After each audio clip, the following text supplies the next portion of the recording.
How does your mind naturally interpret this image?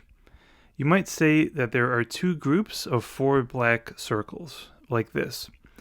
But you could also say that the two groups are arranged this way. Notice how it is more natural to group the circles the first way than the second. What is a black circle? The natural way we apprehend this is as a single object. But is that the only way to see this? Alternatively, you could say that there are two semicircles next to each other, or that there are infinitely many tiny black parts that are clustered together. You could even focus on the background of the original image and say that what it really is white space with 8 circular absences. Notice that there is nothing logically wrong with describing the image or apprehending the image in any of these different ways, despite the natural tendency to apprehend it in the ordinary way. Let's look at another example. What do you see here? The natural tendency is to think we see a chair and other objects. So there are 6 things here, 7 if you include the floor. But just like before, there are other ways of apprehending this. The chair can instead be thought of as a bunch of separate wood objects, like this, that happen to be arranged together.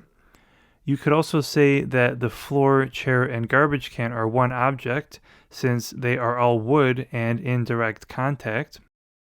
Or we could say that all wood things in this room are one object, just one where some of its parts are separated in space from the rest. Again, we see that there is a natural way of mentally grasping what we see, but there is nothing logically wrong with cutting up reality in any of these different ways. What do you see here? You could say this is a human body or a person, but as you are probably already thinking, we can apprehend this differently. You could say that this is just a collection of organs, or that there is just a bunch of cells or atoms. We ordinarily think the boundary of a person is at their skin, but it is possible that a culture could say that a boundary of a person extends 5 inches around their skin to include the surrounding air and whatever they are touching. You could imagine a language where people divide the body into parts that have different selves. Some cultures in history said that the sex organs have a mind of their own and that they lead the rest of the body to do things. If there are two people with a close relationship, they are sharing ideas, emotions, molecules, and energy. Depending on their blood type and genetic makeup, you could even swap some organs between the two. Considering all that, you could say that there isn't really two humans, but rather there is one large thing that includes both bodies. With these examples, I tried to show that your mind partially creates the world you experience.